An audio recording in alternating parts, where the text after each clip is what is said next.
Hey, what's up, y'all? We're back again. Today I got A Nightmare on Elm Street, a 1984 film. Just an iconic, legendary piece of cinema. So let's check the trailer and let's get into it. The kids of Elm Street don't know it yet, but something is coming to get them. There's something out there, isn't there?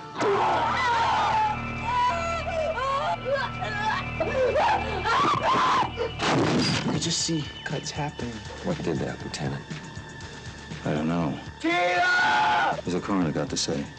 He's in the jar and puking since he saw it. They're gonna kill me for sure. Did you do it? There was somebody else there. He was locked in a room with a girl who went in alive and came out in a rubber bag.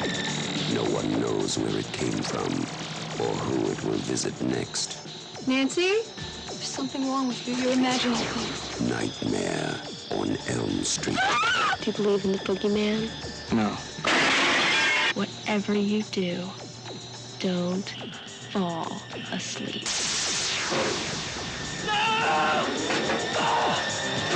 She's the only one who can stop it.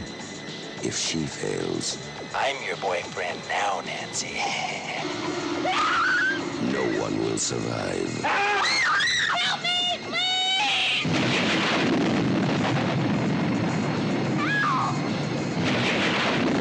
Where are you?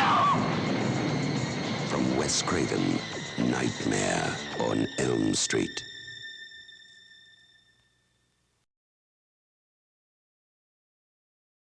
Alright, y'all, what's up? What's up? Back again.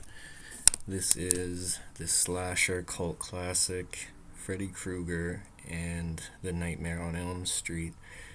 Now, this is just an amazing film that really everybody from, the 80s, who grew up in the 80s, the 90s, you know this film, you've heard all about it. It's the slasher legend, this guy with the claws. Well, it's like he's got cat claws or something, but it's his knives on his hands. He makes a glove, like a murder weapon. And yeah, this thing is awesome. There's so much good about this movie. I love it. There's also a few drawbacks too, which I'll get into. So first we'll start off with the cast again. First up here, we have Amanda Wise playing Tina Gray. Now, Tina is the first kill in this movie, and it's a pretty good kill. Starts off good. Next, we have her boyfriend, Jesus Garcia, and he plays Rod Lane in the movie. Rod is Tina's boyfriend, and they're in bed one night, getting busy, and then Tina falls asleep. Freddy starts attacking her in her dreams, and kills her brutally with his claws, whatever. It looks like Rod did it, so he ends up in jail. We'll get more into that later. Now, next up we have the gorgeous Heather Langenkamp playing Nancy Thompson. Now, a great job by Nancy, or Heather rather. At this point, she's just Nancy, that chick who's being harassed by this freak on Elm Street, this motherfucker Freddy Krueger. But yeah, no, I thought she did a really good job in this movie. Definitely convincing. And she's got some of the most beautiful blue eyes I think I've ever seen. So they picked a really good actor to play Nancy, I'd say. I'd say it's perfect.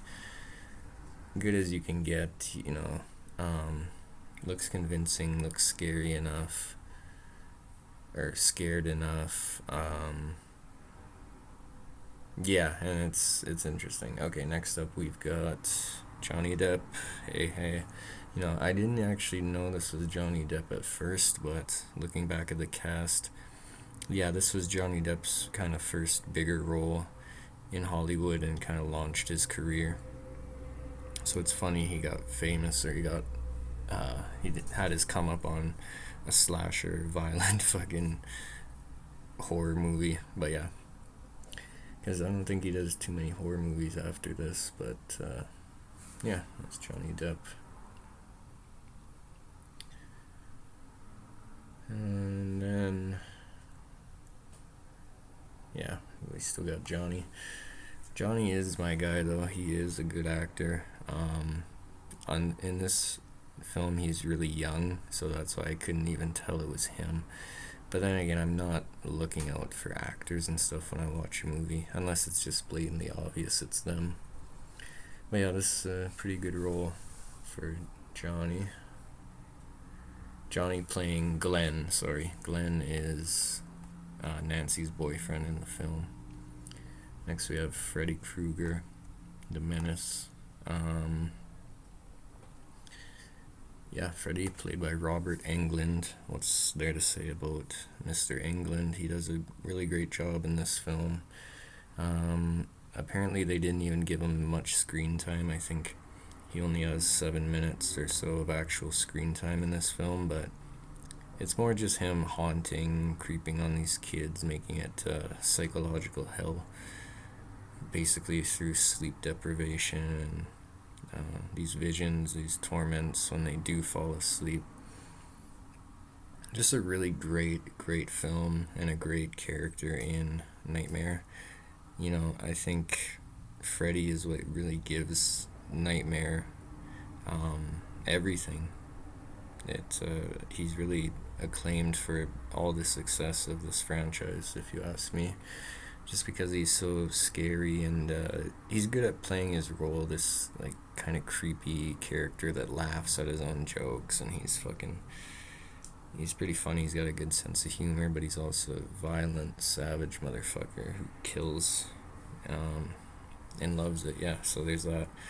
Now, next up we got Nancy's mom in the film, Ronnie Blakey. That's who she is, and she plays Marge Thompson. So Marge, Nancy's mom.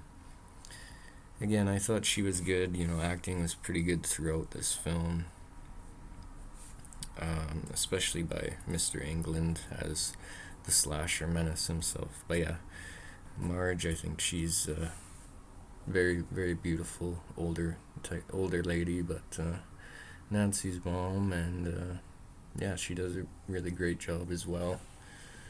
You know, this is a character that's kind of funny because at one point she has Freddy's glove in the basement of their house, and she's like, yeah, I got his murder weapon so he can't kill again, which is funny because, you know, if you burn this guy alive, supposedly, you know, and then you take his shit and just say, yeah, fuck you, like, I got your weapons now, bitch. That's kind of funny, but that's bad luck, guys. This evil, sadistic motherfucker is gonna come back for you in one way or another, so yeah. Probably wasn't the smartest thing of her to do, but yeah, it's neither here nor there. And the last character here would be, that I'll mention,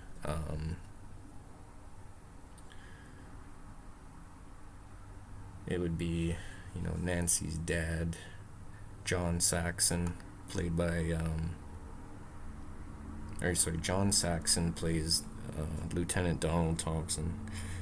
So, yeah, Nancy's dad, and throughout the movie, Nancy's trying to convince her dad earnestly that this guy is real. He's attacking them in their dreams. You know, do you have any information? Do you know what this could be? And he's subtly, you know, subconsciously ignoring this because he knows what she's talking about, but he doesn't really want to admit it. Because he knows, because he was with the parents when they burned this guy, burned him alive. Now, Marge in the film, she explains that, you know, Freddy was a dirty child killer. She explains he killed about 20 kids, supposedly. So that's why when the parents found out and he was acquitted, he was set free from jail for all these crimes and shit, these murders. They just decided to go burn his house down, or well, they tried to kill him, but I guess he ran into the old boiler room where he worked, and then, you know, they just torched the fucker and burned him. And then I guess, yeah, his ghost or this demon just haunts these kids in their dreams. And you know, it is possible to die in your dreams, or to die in your sleep, which is crazy. So there is some truth to this movie, and some real life aspects of the film. So I really appreciate that. You know, apparently Wes Craven, he based this movie on Asian death syndrome, or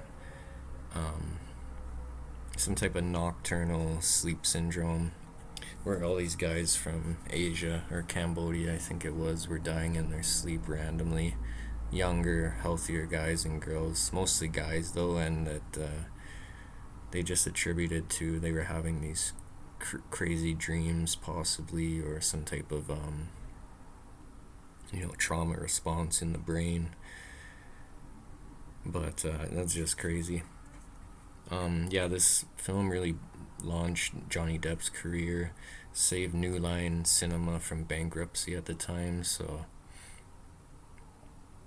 yeah, I think the film did crazy numbers. It had a budget of just less than $2 million. Let's see what the film actually did in the box office.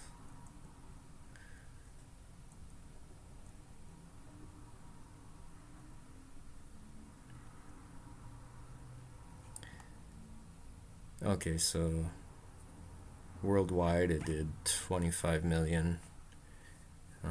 Opening week, US and Canada, it did 1.2 million. So yeah, I'd say this movie did pretty well. It was a big success at the time. This is 80s classic, slasher classic. It doesn't get much better than this. The original, Nightmare on E Street, you know.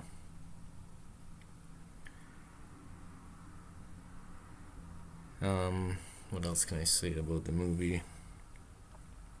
Yeah, so there's some legendary scenes in this movie. I love the scene where, you know, there's a blood fountain pouring out of the bed.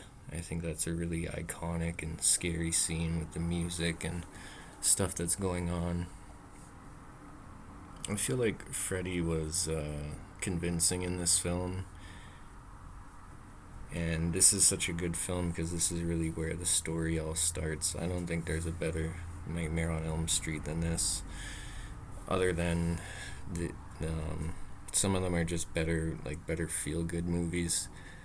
For example, I like The Dream Warriors as a good feel-good movie because they're kids and they're kicking ass and they're, you know, trying to take down this Freddy villain guy. So it's a cool movie. This one is just more like real, raw horror, raw suspense. You don't really know what's gonna happen. You know, it keeps you on edge with this Freddy guy.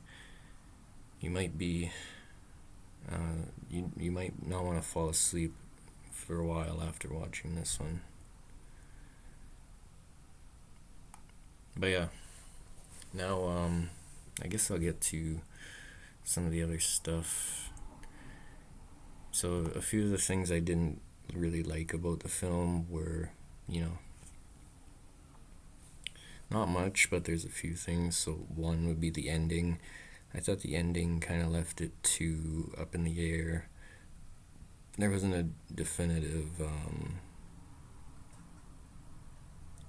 like sequence, or I guess it didn't feel like it just shouldn't have ended like that. It wasn't satisfying. We don't know why you know, Freddy killed the mom, or if he did when they were in the house, or was that all a dream Nancy just woke up from?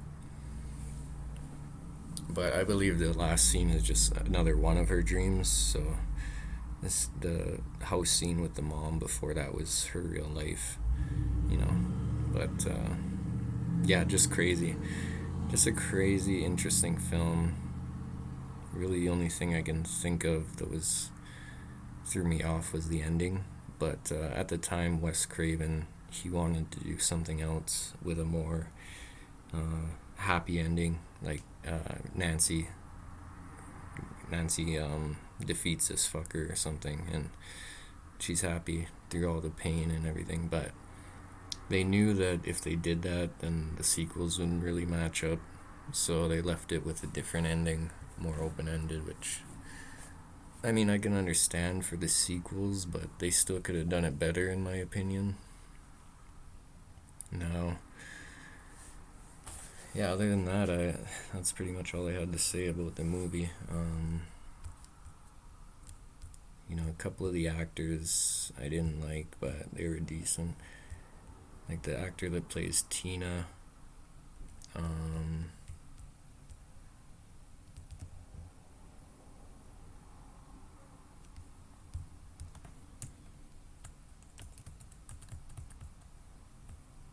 Yeah, Amanda Weiss, yeah. I don't know if her performance was that good. I mean, it was really good from everyone, but maybe not her. And also, yeah, the mom, Marge, Nancy's mom, she kind of talks